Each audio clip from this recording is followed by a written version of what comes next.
The pristine white envelope trembled in my hands as I stared at the return address, a name I hadn't seen in decades. My mother-in-law's voice droned on about proper family values in the background, but all I could focus on was the elegant script that read Jolie Thornton. I'm Cadence, and until that moment I thought I knew exactly how this dinner would go. I'd been rehearsing my adoption pitch for weeks, determined to finally make my dream of motherhood come true. But fate, it seemed, had other plans. And that's why maintaining our family's reputation is paramount, Angelina concluded, dabbing her mouth with a cloth napkin. Her perfectly coiffed silver hair caught the light of the chandelier, making her look more regal than a simple family dinner warranted. Mother, my husband Beckett interjected, squeezing my hand under the table. Cadence and I have something we'd like to discuss. My heart raced. This was it. I cleared my throat. We've been thinking about adoption. The crystal wine glass in Angelina's hand froze halfway to her lips. Adoption? She pronounced the word as if it were poisonous. Yes, I pressed on, my voice stronger than I felt. There are so many children who need loving homes, and we— Absolutely not. Angelina's tone could have frozen hell itself. The Norris family has maintained a pure bloodline for generations.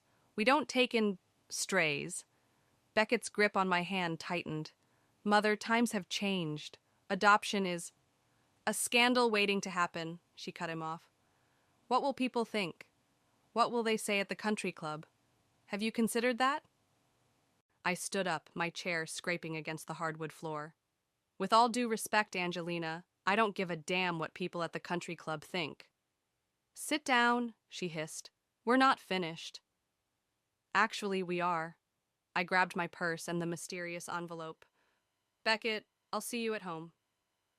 The drive to Ruby's apartment was a blur. My best friend opened her door, took one look at my face, and pulled me into a hug. That bad, huh? She led me to her cozy living room, already reaching for the emergency wine stash. Worse. I collapsed onto her worn leather couch. She called potential adoptees strays, Ruby, like they're unwanted animals. Ruby handed me a generous pour of red.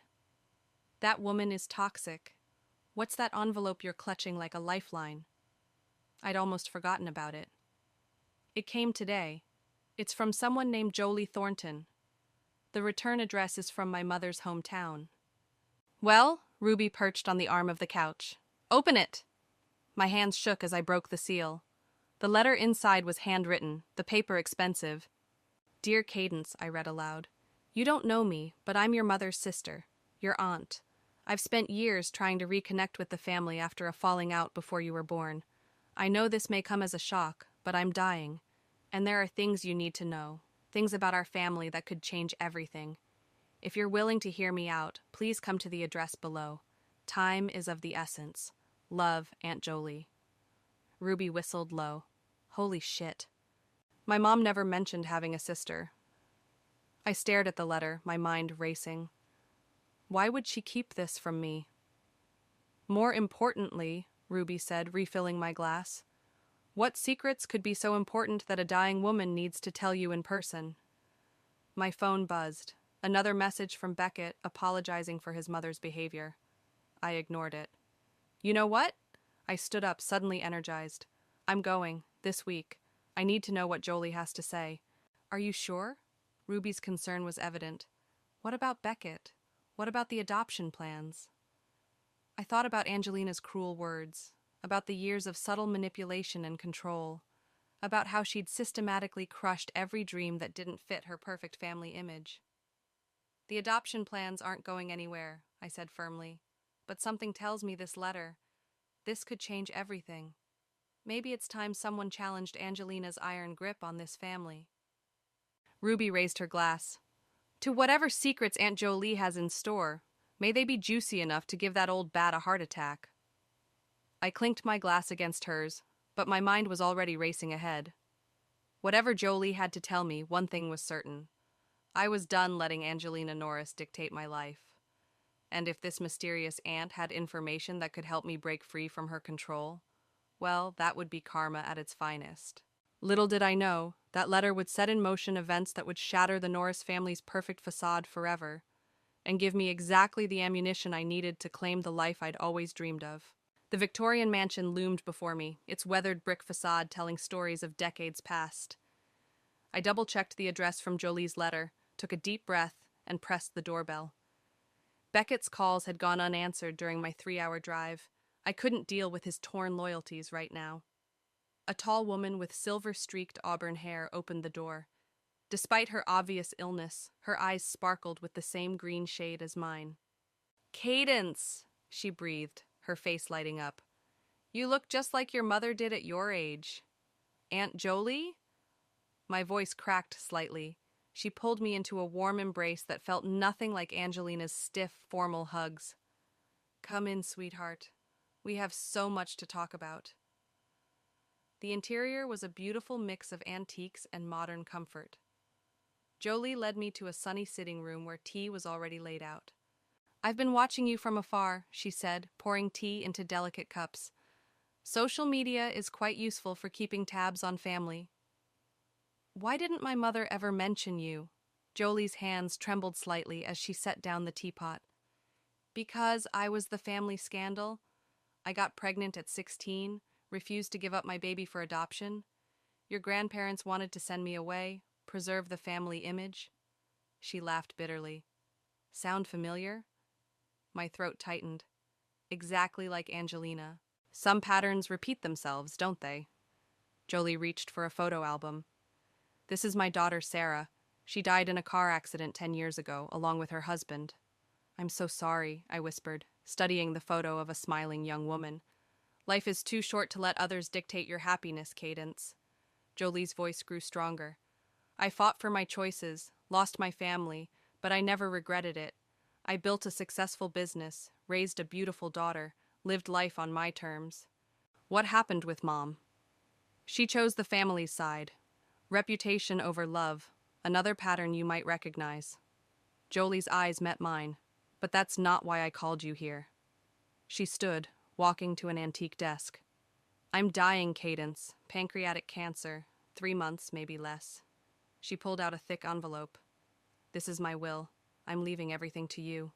I nearly dropped my teacup. "What? But we've just met."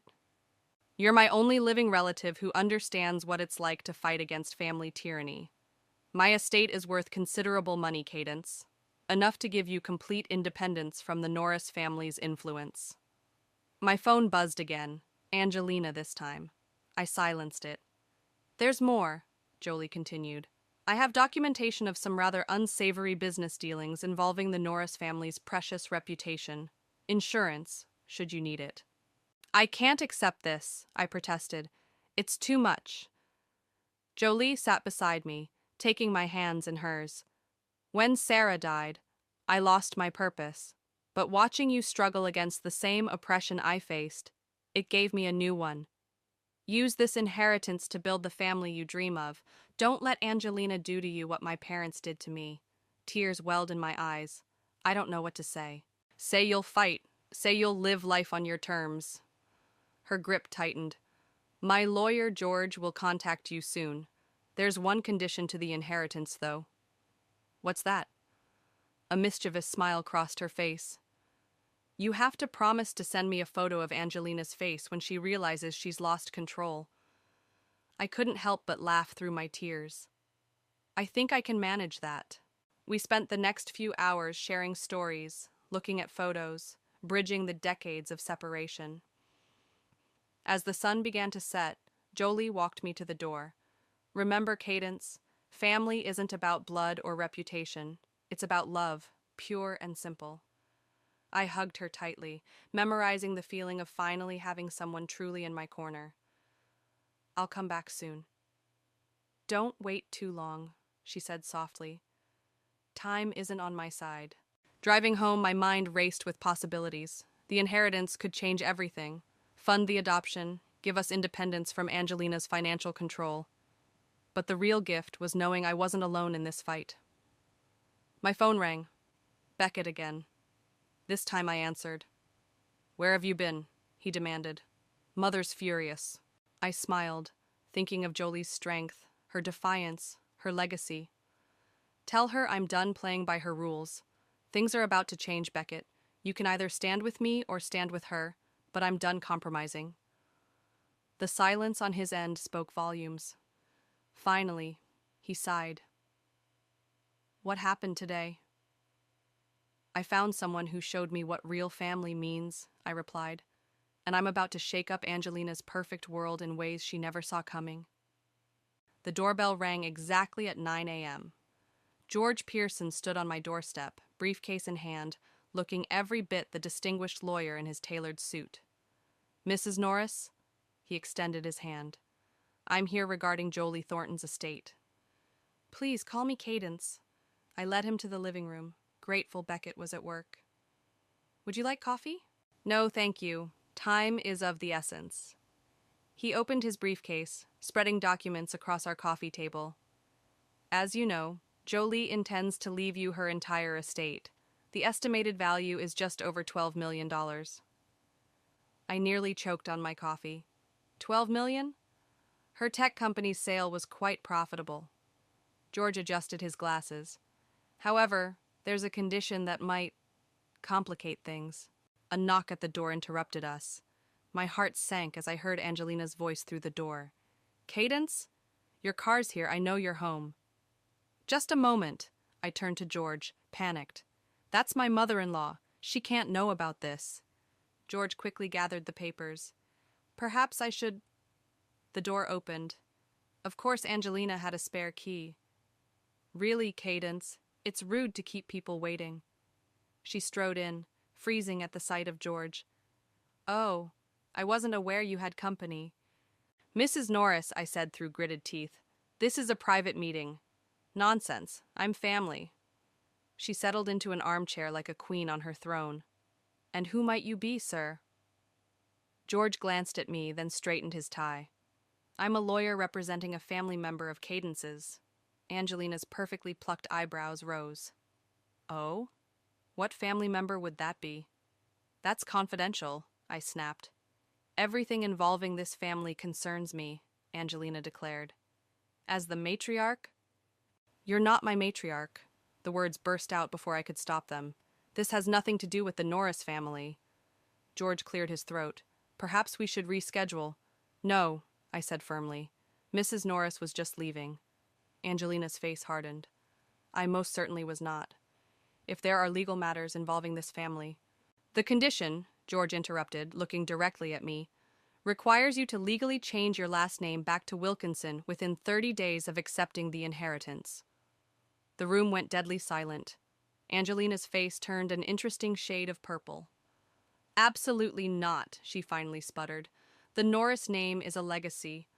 One I never asked for, I cut in, a strange calm settling over me. How soon can we start the paperwork, George? This is outrageous! Angelina stood, trembling with rage. I won't allow it. Beckett won't allow it. Beckett doesn't own me. I met her gaze steadily. And neither do you. You'll regret this, she hissed. Whatever money you're being offered, it's not worth destroying this family. George pulled out another document. There's more. The inheritance includes evidence of certain irregularities in the Norris Family Foundation's financial records. Angelina went pale. What did you say? Jolie was quite thorough in her research, I said sweetly. Something about misappropriated charity funds? You're bluffing, but her voice trembled slightly. Would you like to test that theory? I stood, walking to the door. I think we're done here, Angelina. I'll need your key back. Her hand shook as she removed the key from her ring. You have no idea what you're doing. Actually, for the first time in years, I do. I took the key. Give Beckett my love when you run to tell him all about this. After she left, George let out a low whistle. That was intense. Did you mean it? About the financial records? He nodded, pulling out a USB drive. Everything's here. Jolie wanted you to have ammunition. And the name change condition? Was that really her idea? No, George smiled slightly. That was a little improvisation on my part. Seemed like good timing. I laughed, feeling lighter than I had in years. It was perfect timing. There is one actual condition, he said, becoming serious. Jolie wants you to use part of the inheritance to start a foundation, supporting adoptive families, helping children find homes. Tears pricked my eyes. She really thought of everything, didn't she? She believed in you. George packed up his briefcase. The ball's in your court now, Cadence. What's your next move? My phone buzzed. A text from Beckett. Mother just called. We need to talk. I showed George to the door, then typed my response. Yes, we do, and this time, you're going to listen. The game was changing. Angelina had always held all the cards, but now I had a royal flush and I wasn't afraid to play it. Let her rally the family against me, let her threaten and scheme. I had 12 million reasons not to care anymore. Beckett's car pulled into the driveway at midnight. I was waiting in the kitchen, 2 glasses of whiskey on the counter. He looked exhausted, his tie loose and hair disheveled. Mother kept me at the house for hours, he said, dropping into a chair. Telling me how you've lost your mind, how you're destroying our family name. I slid one of the whiskey glasses toward him. And what do you think? I think... He took a long sip. I think you'd better explain what's going on.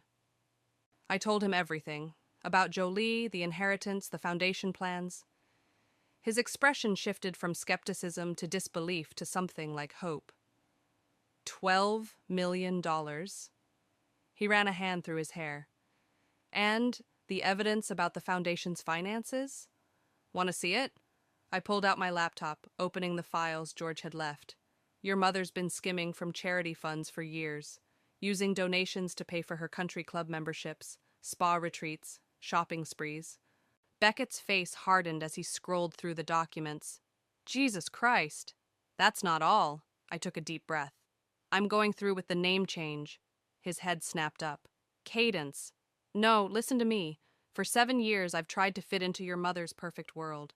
I've smiled at her backhanded compliments, accepted her control, compromised my dreams. I'm done. This will destroy her. She's been destroying me! My voice cracked. Every time she blocked our adoption plans, every time she undermined my choices. Where were you? He flinched. I tried to balance. Balance? I laughed bitterly. There is no balance with your mother. It's her way or nothing. Well, now I have the power to choose nothing. Silence stretched between us. Finally, Beckett stood and walked to the window. Do you remember why we fell in love? He asked quietly. Because you said I was the first person who made you feel free? He turned back to me, eyes glistening. Mother's already called an emergency family meeting for tomorrow. She's rallying everyone against you. Let her. I stood, joining him at the window. But you need to decide right now, Beckett. Are you my husband or are you her son? Because I can't fight both of you. What about a compromise? No more compromises. I touched his cheek. I'm starting the adoption process next week. I'm changing my name. I'm launching a foundation that will help families like us. The only question is whether you'll be by my side or in my way. His phone buzzed. Another text from Angelina. He silenced it without looking. She'll never forgive this, he whispered. I can live with that. Can you? He pulled me into his arms, holding me tight. Tell me about your plans for the foundation. Relief flooded through me. Really? Really. He kissed my forehead. Maybe it's time someone stood up to her, but we need to be smart about this. We spent the next few hours strategizing. Beckett knew his mother's tactics, her pressure points, her weaknesses. By dawn, we had a plan. She'll try to turn my siblings against us first, he said, yawning. Marcus and Diana always follow her lead. Let them. I showed him the adoption agency website I'd bookmarked. Look at these children, Beckett. This is what we're fighting for. His expression softened as he scrolled through the profiles. This little girl, she has your smile. Her name is Sophie. I'd been studying her profile for weeks. She's 6, loves art and dogs, and she's been in the system since she was 3. Beckett's phone buzzed again, Diana this time. It's starting. Mother's told them you're having a mental breakdown, threatening to expose family secrets. Well, She's half right, I grinned. I am threatening to expose secrets, but I'm perfectly sane. He laughed, really laughed, for the first time in days. You know what? Let's skip the family meeting tomorrow. Skip it? Your mother will have a meltdown. Exactly. He pulled me close. Let's go to the adoption agency instead. Start the paperwork. Show her we're serious. She'll find out. I'm counting on it. His eyes sparkled with newfound defiance. You're not the only one tired of living under her thumb. My phone chimed. A message from Ruby. Angelina's at the country club telling everyone you're having a nervous breakdown. Want me to start spreading some rumors of my own? I showed Beckett the message. He grinned. Tell her to focus on the charity fund mismanagement. Mother's reputation is built on her philanthropic image. As I typed the response, I felt lighter than I had in years. Tomorrow would bring chaos, but for the first time I wasn't facing it alone. Ready for war? I asked Beckett. He kissed me softly. Ready for freedom. The country club dining room crackled with tension. Angelina had orchestrated this casual family lunch perfectly. All of Beckett's siblings and their spouses, several prominent community members conveniently seated nearby. A perfect audience for her performance. So nice of you to finally join us, she said as Beckett and I sat down. We were beginning to worry after you missed the family meeting. We had an appointment, I replied sweetly. At the adoption agency. Diana, Beckett's younger sister, gasped. Marcus, his brother, nearly choked on his water. Still pursuing that unfortunate idea? Angelina's smile never wavered. Even after everything that's happened? You mean after I inherited $12 million? I took a sip of water, noting how heads turned at nearby tables. Yes, especially after that. Cadence. Marcus leaned forward. Mother tells us you're not well, that you're making rash decisions, like exposing how charity donations are being misused. I pulled out a folder. Would you like to see the records? That's enough. Angelina's voice rose slightly. This is neither the time nor place. Actually, it's perfect timing. I stood up, raising my voice just enough. Did you know that the Norris Family Foundation spent $60,000 last year on personal expenses? Spa treatments, shopping trips, country club memberships? The neighboring tables had gone silent. Angelina's face flushed red. Sit down, she hissed. No. I opened the folder. Would anyone like to see the receipts? I have copies for everyone. Diana grabbed my arm. You're embarrassing yourself. Am I? I shook her off. Or am I finally exposing the truth about this family's perfect image? Beckett, Angelina snapped, control your wife. Beckett stood, placing his hand on my back. Actually, Mother, I've seen the evidence. Every receipt, every misappropriated dollar. It's all true. The silence in the room was deafening. Marcus's wife, Patricia, suddenly became very interested in her salad. Diana looked like she might faint. This is how you repay everything I've done for you? Angelina's voice trembled. I welcomed you into this family. You controlled me, I corrected. You blocked our adoption plans, manipulated Beckett, used charity money for personal gain, and now everyone knows. As if on cue, my phone buzzed. I checked it and smiled. Oh, look, the local newspaper just received an anonymous tip about financial irregularities at the foundation. Fascinating timing. Angelina stood so quickly, her chair toppled backward. You little... Careful, Mother, Beckett interrupted. Remember where we are. She looked around, finally noticing all the staring faces, the phones discreetly recording. Her carefully crafted image was crumbling in real time. We're leaving, she announced. Diana, Marcus, gather your things. Actually, Marcus said slowly, I think I'd like to see those records. Angelina froze. What? Me too, Diana whispered. If the foundation's money is being misused, our names are on that board too, Mother. I slid copies of the documents across the table. Page 3 is particularly interesting. The charitable donation that paid for your Christmas vacation to Aspen? This is a declaration of war, Angelina said, her voice ice cold. No, I replied. This is karma. Just then, an elderly woman approached our table. Angelina, Is it true? About the foundation money? Mrs. Patterson, Angelina plastered on a smile. This is all a misunderstanding. My late husband and I donated $50,000 last year, Mrs. Patterson continued, for the Children's Hospital wing, which paid for your new Mercedes, I added helpfully. The paperwork's right there on page 7. Mrs. Patterson's face hardened. I'll be speaking with my lawyer, Angelina, and the board. As she walked away, other diners began to stand, gathering their things, whispering. The perfect bubble of social status Angelina had built was bursting spectacularly. You've ruined everything, she spat at me. No, you did that yourself. I gathered my purse. By the way, we're approved for adoption. Sophie moves in next month. You're not welcome to visit. Beckett! It was her last desperate play. You can't allow this. Watch me. He took my hand. Diana, Marcus, family dinner at our place next week? Without Mother? They both nodded, still staring at the documents. As we walked out, I heard Angelina's muffled sob behind us.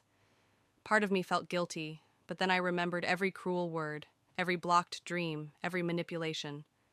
You okay? Beckett squeezed my hand. Better than okay. I checked my phone.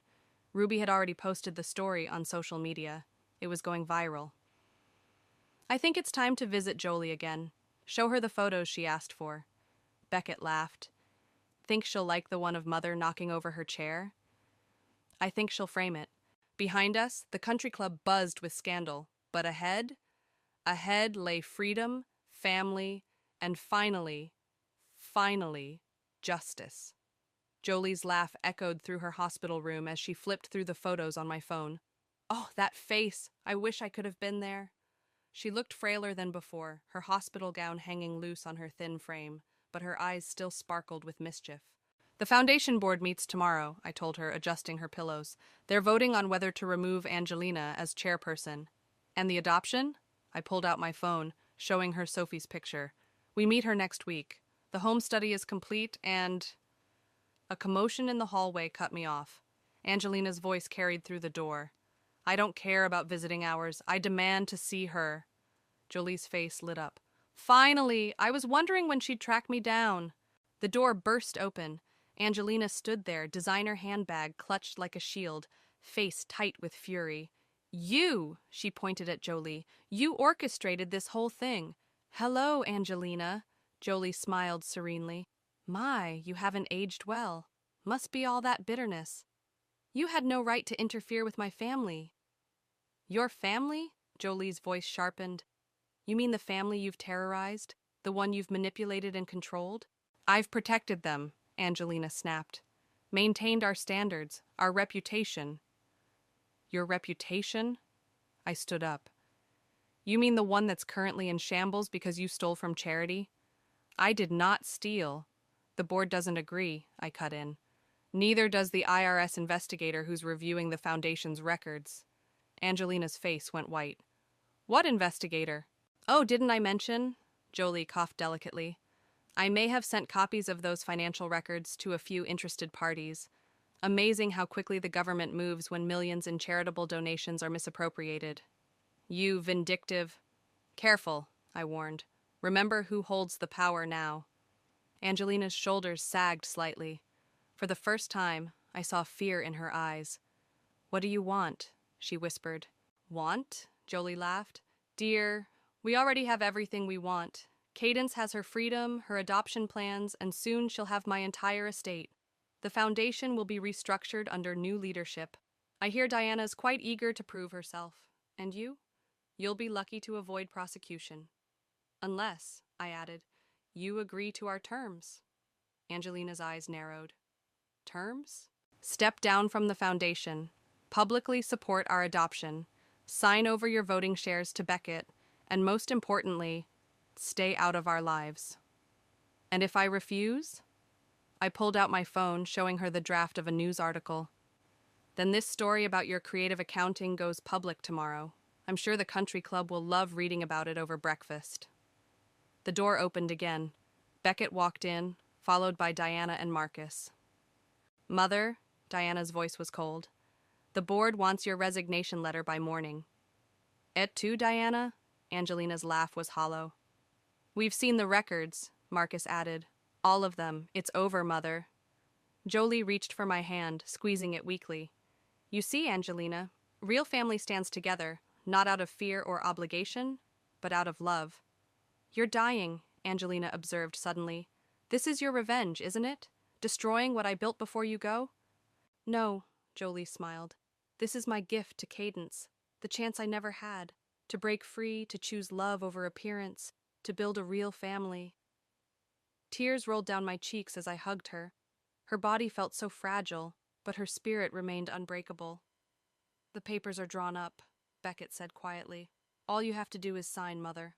Angelina looked around the room, at her children's resolute faces, at Jolie's triumphant smile, at my unwavering stance. The fight seemed to drain from her body. Fine, she whispered. You win. No, Angelina, Jolie said softly. Love wins. It always does in the end. As Beckett led his mother out to sign the papers, I turned to Jolie. Thank you for everything. Just promise me one thing, she squeezed my hand. Promise me you'll love that little girl enough for both of us, and send me a picture when she comes home. I promise. I wiped my eyes. Though something tells me you'll be watching from somewhere. You bet I will be. She closed her eyes, tired but content. Now go. You have a family to build. Walking out of the hospital, I found Beckett waiting by the car. It's done, he said. Mother signed everything. How do you feel? He pulled me close. Free. Ready to be a dad. You? I showed him the latest text from the adoption agency, Sophie's smiling face attached. Ready to be a mom. Ready for our real life to begin. The sun was setting, painting the sky in brilliant colors. Somewhere above, I imagined Jolie watching, smiling, knowing that her final act of rebellion had set us all free. The adoption agency's waiting room felt too small to contain all my nervous energy. Beckett paced back and forth while I fidgeted with the small teddy bear we'd brought for Sophie. Mrs. Wilkinson? The social worker, Amanda, appeared with a warm smile. She's ready to meet you.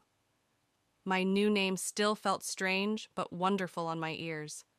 Beckett squeezed my hand as we followed Amanda down the hallway. She's been drawing pictures all morning, Amanda said. Hasn't stopped talking about meeting her new parents. The door opened, and there she was. Sophie sat at a small table, dark curls falling around her face as she concentrated on her drawing. She looked up, and my heart stopped. Hi, she said shyly, those big brown eyes studying us carefully.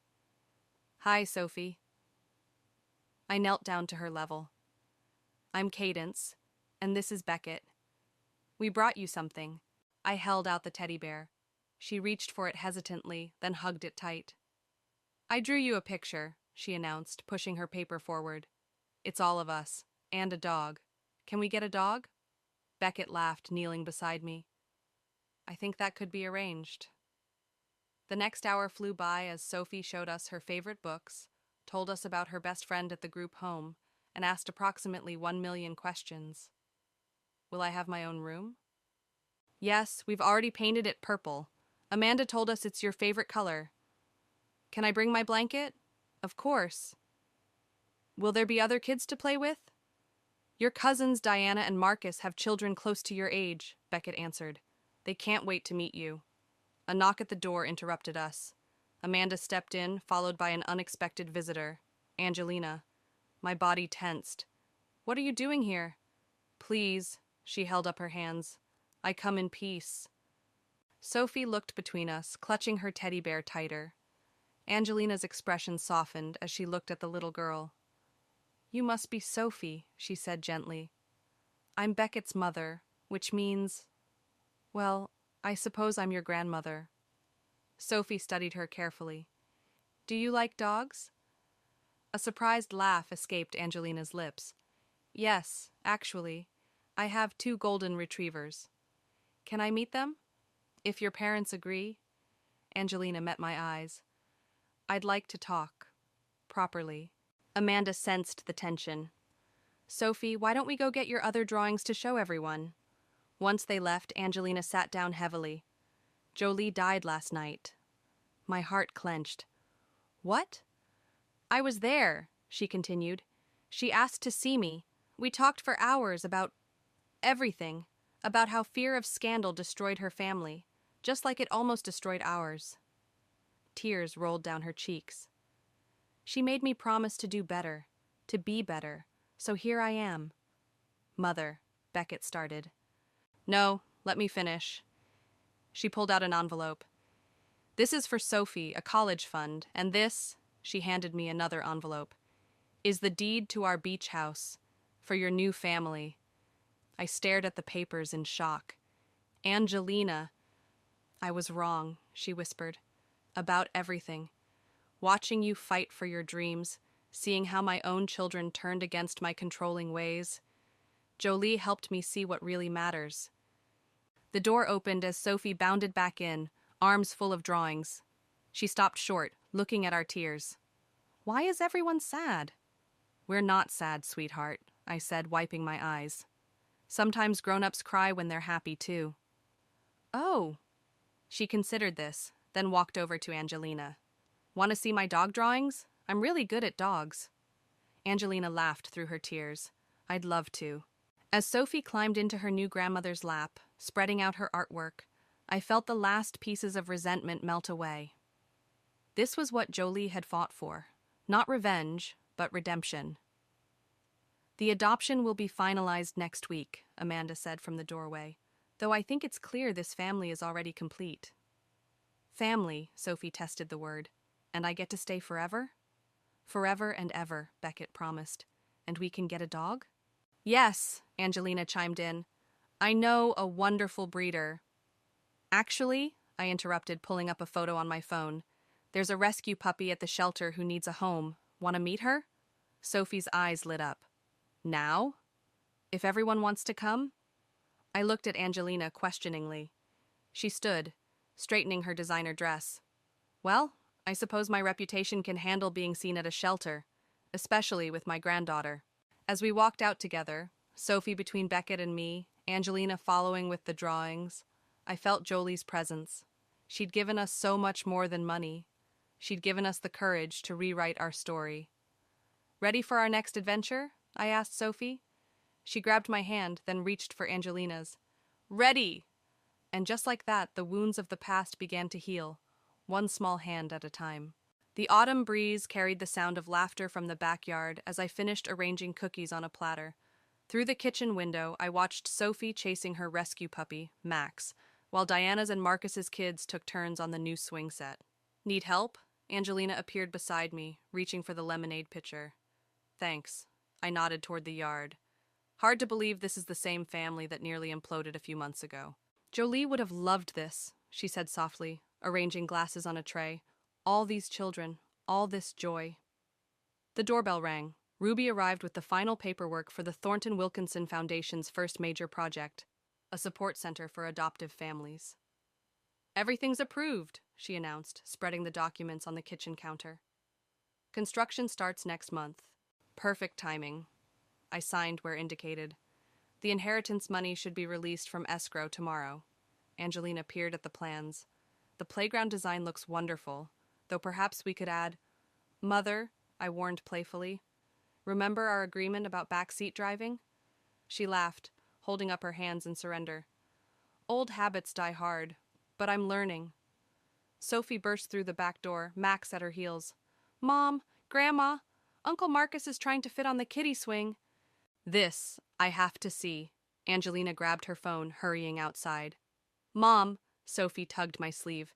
Can I show everyone my special project now? I nodded. The project, a family photo wall she'd been working on for weeks, was her pride and joy. Everyone inside, she called out. Family meeting. They filtered in. Beckett, Diana, Marcus, looking slightly embarrassed. Their spouses and children, Angelina and Ruby. Sophie led them to the living room where a sheet covered one wall. Ready? She gripped the sheet, practically bouncing with excitement. Ready! The cousins chorused. She pulled the sheet down, revealing dozens of framed photos. There was Jolie in her hospital bed, smiling despite her illness. Beckett and me with Sophie at the shelter, adopting Max. Diana's daughter teaching Sophie to ride a bike. Marcus pushing all the kids on the swings, Angelina baking cookies with Sophie and her cousins. But the centerpiece was different. A large drawing Sophie had made. It showed all of us, including a smiling angel that looked suspiciously like Jolie, watching from above. "See?" Sophie pointed proudly. "This is our real family, not the one in those stuffy old portraits Grandma used to have." Angelina wrapped an arm around her granddaughter. "You're absolutely right, sweetheart. This is much better than those old portraits." "There's room for more," Sophie announced, "for when our family gets bigger." "Bigger?" Beckett raised an eyebrow at me. I smiled, touching the envelope in my pocket, the one from the adoption agency about a sibling group of 2 who needed a home.